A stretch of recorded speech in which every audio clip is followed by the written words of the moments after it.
Double up on the clutch. Here comes Motoka. Driving into Northland, Kirikiri is just stunning, and I'm keen to meet up with the legendary king of fish, Matt Watson. Never without a rod in his hand or a boat in his tow bar. I want to go in. I want to go in. I want to film him from here. And a personality to match his mullet. Good to see you again, brother. Yeah, likewise, mate. And your mullet. Oh yeah, I'm working hard on this, mate. Thanks for noticing. Is it just to keep the sun off the neck, is it? No, it's actually leverage. You know, when you get to my age, you don't have much leverage. So I'm going to get something pretty good when I cut this off because my missus hates it. There's one bloke that did another thing or two about towing boats. It's you. Yeah. And this is the baby that you use behind you. Oh mate, this the cruiser. I mean, you've seen the size of my boat. It's a big old rig, and I think that puts a lot of people off getting a big boat. I mean, you know, people think 8 hours towing, mate, it must kill you. Well, with the old cruiser, you don't even know it's there. Honestly, you just don't know it's there. Have you always been a Toyota cruiser man? Is this a long time relationship? Probably since my uncle, who was a commercial fisherman, and he was a bit of a wild man. My uncle, he wasn't a great role model, but I always wanted to be like him. And he had the old baby yellow Land Cruiser, and we used to load bins of mullet up on the back of them, and you know, when I was sort of working for him as a young fella, and that was, I guess, my first exposure to sort of Land Cruisers. Yeah. And then from there, I guess I just wanted to have a Hilux. Yeah. You know, it was just, I got to, I don't know, probably my teens, and I guess all the guys I knocked around with, they would. Is it just a Kiwi thing, that though? I think it is. It's sort of, you know, in the circles that I was in, which is, you know, the fishing community, rural, sort of regional New Zealand. You know, most guys, they didn't talk about getting a car. They said, "Oh, when I get my Hilux," and then right? It was just kind of it was like a rite of passage there.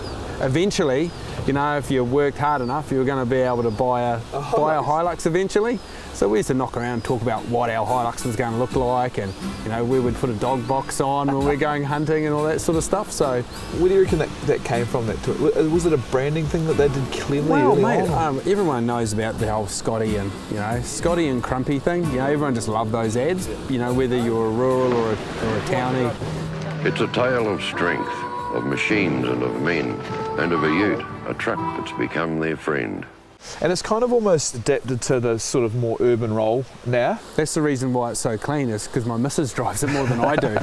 I mean, my old Hilux, I couldn't get the missus to go near it. The old sort of single cab, original SR5. But the Hilux Cruiser, it drives like a car. Well, I'm finishing up from footy soon, so I'm in that. I don't want to get a ute, and I'm.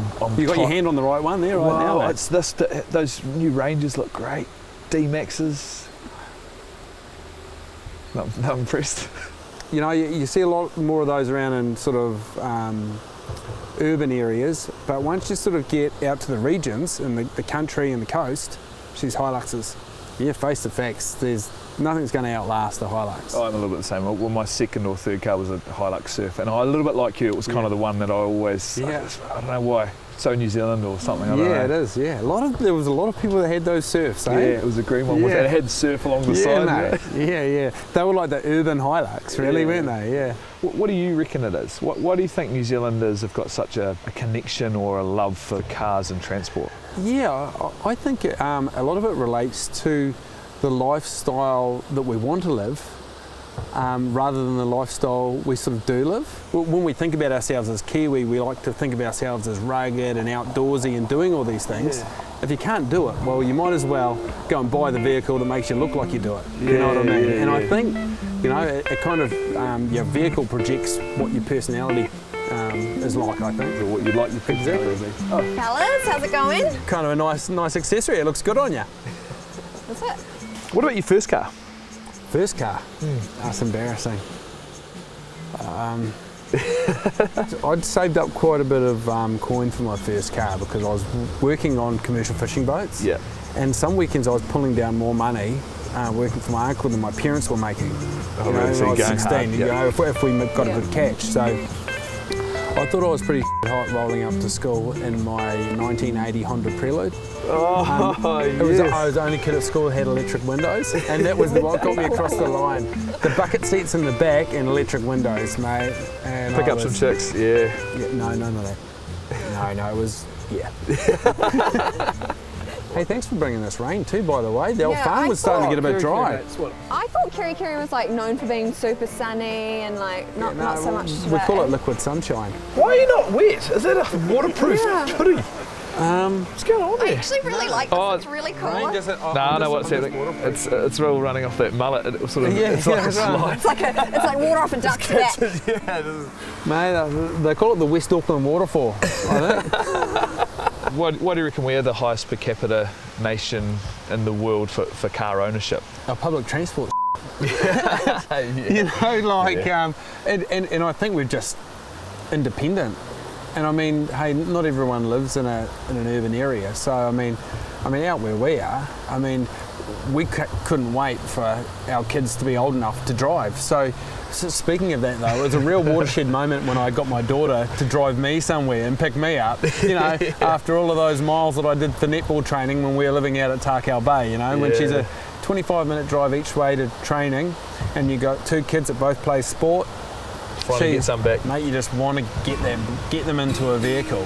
Enough chat about vehicles. Let's get in the cruiser and go for a drive. I want to get out of this rain. It is big, like the bonnet on it is chunky, eh? Yeah. And I can feel it is quite smooth. Yeah. It's actually so true. It's chunky very spacious and it's back comfy. here. Yeah. I can see why this car services all his needs, from towing a boat to dropping the kids off, to even making the wee man feel 2 foot taller. I was hoping for a few more fishing tips. The trick with fish is small hands, right? get your small hands in the photo and the fish looks massive. I think maybe that's why I like this car so much, you know, I'm a slightly smaller man, so it's sort of giving me more what I need, you know? Yeah. Well, that about sums it up. From doing mainies in a Corolla to hunting in a Hilux, Toyota has a lot of bases covered for the New Zealand lifestyle.